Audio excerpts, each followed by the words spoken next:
Welcome, everybody, to the one, the only, the best Gym Rats. That's right, where you come to get your Saturday college basketball fix.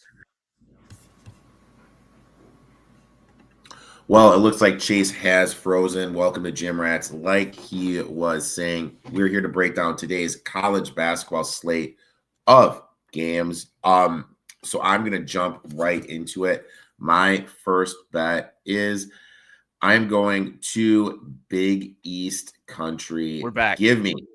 Oh, sorry, dude. I jumped right into it, man. You back, dude? Yeah. Take it back. Rewind it. I'm your guest host, Chase Sessoms, the Wolf of Oaklawn. Ooh, oh yes. Joined by Uncle Rico.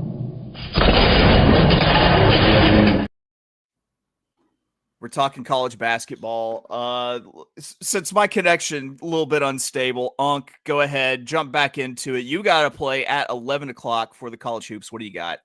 My first bet of the day is I'm going to Big East country. Give me Providence here +7. Great spot to fade UConn. Providence coming off a 14-point win over Georgetown, and they have Marquette on deck at home Wednesday. Possible look at spot.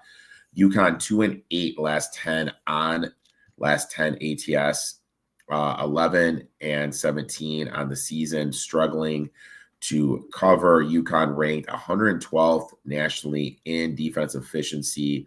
Fouls too often, allows open shots, struggles on the defensive glass. 10th in the Big East in three-point defense. Providence will look to exploit that. Providence 10-4 at home, third in the Big East in turnover margin, and third in the Big East in rebounding. They're going to be able to hang with UConn on the glass. UConn has been sloppy with the ball, 22.7 turnovers per game last month, 356 in the country per Bartolovic. Providence shooting just 28% from three in the last two games, due for some positive shooting regression. UConn struggles defending the three, meaning Providence. This is a good bounce back spot where they're going to be able to take advantage of it. Kim English, a shocking 65% ATS as an underdog. I expect this to be a one possession game, come down to the final shot. When it surprised me of Providence actually has a chance to win this game. So give me the Friars here +7. There you go. We got the Friars. We got the Big East basketball at 11 o'clock from Uncle Rico. I've got my first play coming at high noon. It's a big-time matchup whenever Auburn rolls into Rupp Arena at Kentucky. Give me Auburn -5. This has nothing to do with statistics. This has nothing to do with vibe. This is all about personal animus and a grudge that I have against one particular fan of Kentucky. I'm not going to analyze my personal animus and grudge because I don't want to get that perspective this early on a Saturday morning. But I am taking Auburn -5. Uncle Rico, you got to play at noon also. What do you got? My play at noon, I am going to SEC country. Give me South Carolina. Look, I got this last night at +2.5. They're at -1 right now. I'd still take it. It was a pick 'em earlier when I saw it. When we look at them, they've been really strong this year at home. Lost by 3 to Auburn, lost to Florida on a buzzer beater in a game they should have won, lost to Mississippi State in overtime, another game they should have won, lost by 4 to Texas A&M, 4 to Ole Miss, dominated Texas, winning by double digits. For Arkansas, Frand is out for the season. Fiorello is out as well. Big Z left the game versus Texas, couldn't come in because of the tightness in his back. So Arkansas is going to be shorthanded going into this matchup. I think it's a great spot to fade Arkansas as well, coming off 2 emotional wins, beating a ranked Missouri team, won in OT against Texas while shooting an unsustainable 52% from three-point land. I think it's a good letdown spot. Over the last 5 games, opponents have shot just 39% against Arkansas. Teams are due for some positive shooting regression against them. I think South Carolina is going to be able to benefit from that. When we look at the big picture, South Carolina has played every game at home close or won outright. Arkansas is shorthanded, coming off back-to-back big wins. I just think it's a great spot to fade them. Give me the Gamecocks here. There we go. The Fighting Gamecocks of South Kakalaki for Uncle Rico. This moves us to the 1 o'clock slot. I've got the play here at 1 o'clock. We got Texas Tech heading into Kansas to take on Kansas. Give me Texas Tech plus 4.5. I might even sprinkle a little bit on the money line here. I keep saying over and over that this isn't your dad's Kansas squad, but it's true. I think it's been a weekly theme, me fading Kansas. I think Texas Tech covers, if not wins this game outright. Kansas doesn't shoot the ball well enough, and Texas Tech is a very good shooting team. Plus, compared to Kansas, they take much better care of the ball in their possessions and turn it over less. I'm going to go ahead. I'm going to take the road dogs to cover the 4.5, and also sprinkling to win outright. So that's my 1 o'clock play. Did you look at this at all, Uncle Reek? No, I love this Texas Tech team. I have them at 16-1 just to make the Final Four from earlier in the season. They have Toppin, who's obviously an NBA prospect. I think they're very live to win this game outright. Is it what, Jacob Toppin? Yeah. All right. Well, we move from the 1 o'clock slot to the 3 o'clock slot. By the way, all these times central, the only time zone that matters. I needed Sportscast says boo, rock chalk. We say not so much. My boy Bryce is still upset that the Chiefs lost in the Super Bowl, man. So yeah, he needs a W. Yeah, that comp's been rough the last couple of days. I'm not gonna lie, man. But hey, the good news is, look, people are worried about you. They're concerned. There are people out there who love you, Uncle Rico. We move to the 3 o'clock slot. Another banger here in the SEC. We've got Alabama on the road taking on Tennessee. I'm taking Alabama plus the 4. I'm also sprinkling on the money line here. I think they cover on the road. If you go through their history this season, getting points in games, they cover almost all of them. On the court, it's a real styles make fights type matchup. You got high flying Bama, top scoring team in the nation against a very staunch Tennessee defense. I think it's an even matchup, so I'm going to take Bama getting the points, and I'm going to take a Bama outright. Okay, I like those teams are really hard for me to figure out. I mean, Bama and Tennessee, they're insanely hard for me to figure out with their offensive struggles they can go through. But I can see it because Tennessee does give up a lot of threes. I can see Bama hitting some from deep. Right. Uncle Rico, you have not only one play at 3:30, you got 2 plays at 3:30. What do you got? My first one is I'm taking USC here plus 7.5. Letdown spot for Oregon coming off a big overtime win over 11th ranked Wisconsin. Bigger matchup, Indiana senior night in 3 days, potential look ahead spot. When we look at Altman's ATS struggles, 49% ATS is a home favorite in conference games over his years. Not that bad. This season, the Big Ten, however, 1-7 ATS in conference game. And for the season in a whole, he is 4-10 ATS. So he's been struggling to cover on the road. Now, we need to remember that the Big Ten, not all the teams make it in the tournament. UFC is sitting at 15th. They need to finish this season strong, look to get a couple more games to make the Big Ten tournament. They are 4-4 ATS on the road. All 4 of those ATS losses, though, came on the Eastern time zone. So I think they're having a hard time going out east. USC top 40th overall field goal and shooting efficiency, 48% from the field, 15th nationally. Oregon has struggled offensively in the Big Ten play, averaging just 65.5 points per game their last 10 games. USC's biggest issue, defense, 235th in points allowed. But with Oregon's lack of offense, I really don't think that's going to hurt against the Trojans. All 8 USC road games this season as an underdog. Oh, sorry. I'm going over. When we look at it, USC 11-7 straight up in the Pacific time zone compared to 0-5 straight up in the Eastern time zone. Oregon's ATS struggles at home, potential letdown spot. I think there's some value on USC. They're still fighting for a tournament spot, extra motivation. Oregon, tough spot coming off a big win on overtime over Wisconsin. Look at spot to Indiana. I think USC is going to be able to keep this competitive. I think 7.5 is just way too many points. Next game is I am going down to Houston. Give me Cincinnati here plus 14.5. When we look at Houston, they've been insanely lucky.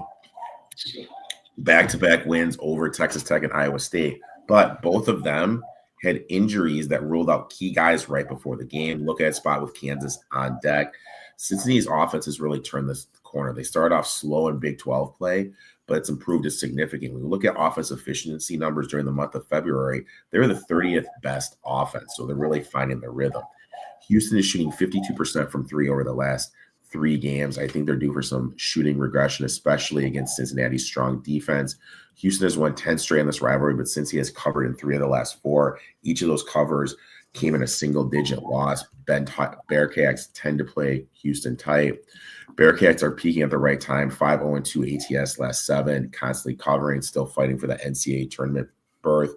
When we're looking at Cincinnati, they're allowing just 65 points per game, 24th nationally, 25th KenPom defensive rankings. I think they're going to be able to limit what Houston wants to do offensively, holding opponents to 42.1% shooting from the field, 88th nationally. Pace favors Cincinnati to cover the spread here. Slow tempo game, harder to cover a bigger number in a low possession matchup. Cincinnati playing well, motivated, matches up well against Houston. Houston coming off 2 wins. Look at spot with Kansas. With the Bearcats defense, improved offense, I think 14.5 is just too much. Give me the Bearcats here, plus 14.5. Beauty. That wraps up the 3:30 slot where Uncle Rico had 2 plays. But Uncle Rico, get a sip of a beverage, a little refreshment, ease your throat, because you have yet again the next play because you're in at the 7 o'clock slot. Jeez, dude, I'm going again. Yeah, it's you. It's you. If we're going chronologically, it's you, buddy. It's just how it worked out. All right. Give me Wyoming here, plus 7.5. I think it's a great spot to fade San Diego State coming off a tight loss against Utah State, win over New Mexico. San Diego State, they've been really inconsistent this forward. It's like that New Kids on the Block song. One step forward, one step back. Oh, no, that's Paula Abdul, right? It's Paula Abdul. Yeah. Because she was doing it with the cartoon dog. Yeah. MC Scat, yeah. I think this is just a letdown spot. This isn't the SDSU team we've seen the past couple of seasons. They're going to be lucky to make the tournament right now. They're the first 4 in Dayton. Wyoming can't keep this close at home. Home court fit advantage in Laramie with the altitude that they play at. SDSU has struggled to put away teams on the road. Why the key against the SDSU defense is being able to shoot 3. Wyoming is a top 3-point shooting team in the country, top 100. I think they're going to be able to hit with deep, keep this close. San Diego State's offense, too limited to be trusted as a favorite of this big. Their defense is elite, but their offense lacks firepower. Very hard to trust SDSU to win with this margin. They've been inconsistent, not dominant like in past seasons. With Wyoming shooting and home court edge, I think that makes them a strong underdog. 7.5 is just too many. Give me Wyoming here, plus 7.5. There we go. Wyoming plus 7.5 at the 7 o'clock slot. Uncle Rico, rest them pipes. I got the next 2 plays covered here. I'm in at 7:30 when Texas A&M heads on the road to take on Florida, who is a 9.5-point favorite. And I'm going to go ahead. It's a big, ugly number, but I'm going to take Florida to cover the 9.5. Florida, shoots the ball well. Texas A&M very much does not.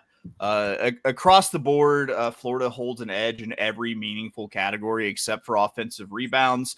But like I've said before, and this might be one of my favorite like cause and effect stats, because Texas A&M is so fucking bad at shooting the ball, they get so many opportunities at offensive rebounds. And of course, they're the best offensive rebounding team in the country.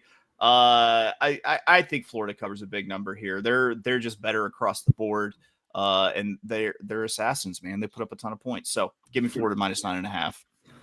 Texas A&M cannot win games if they shoot 43 pointers. They just can't. They literally. Geez, no, I'm sorry. They cannot. Well, next play comes at 8 o'clock. Arizona headed into Ames, Iowa to take on Iowa State, who's laying 6 in this game. Iowa State hasn't covered the last 2 big numbers at home.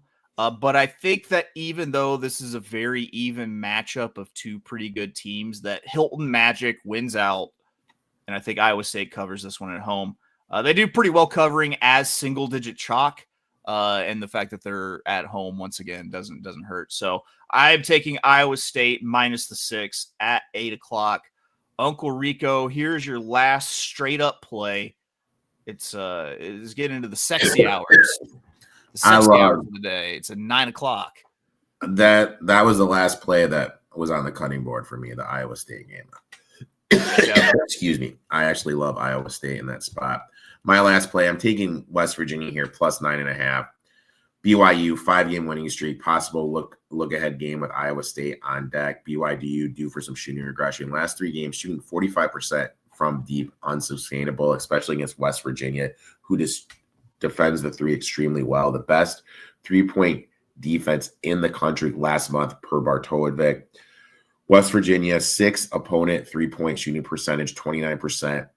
That's going to be really key against this BYU 3-point offense. 35th an opponent 2-point percentage, forces tough shots. I don't think BYU is going to be able to get easy buckets. West Virginia's slow pace is going to help them cover.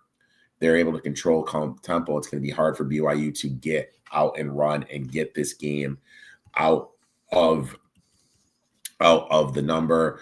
They take care of the ball. Limit turnovers is going to limit the fast break points for BYU.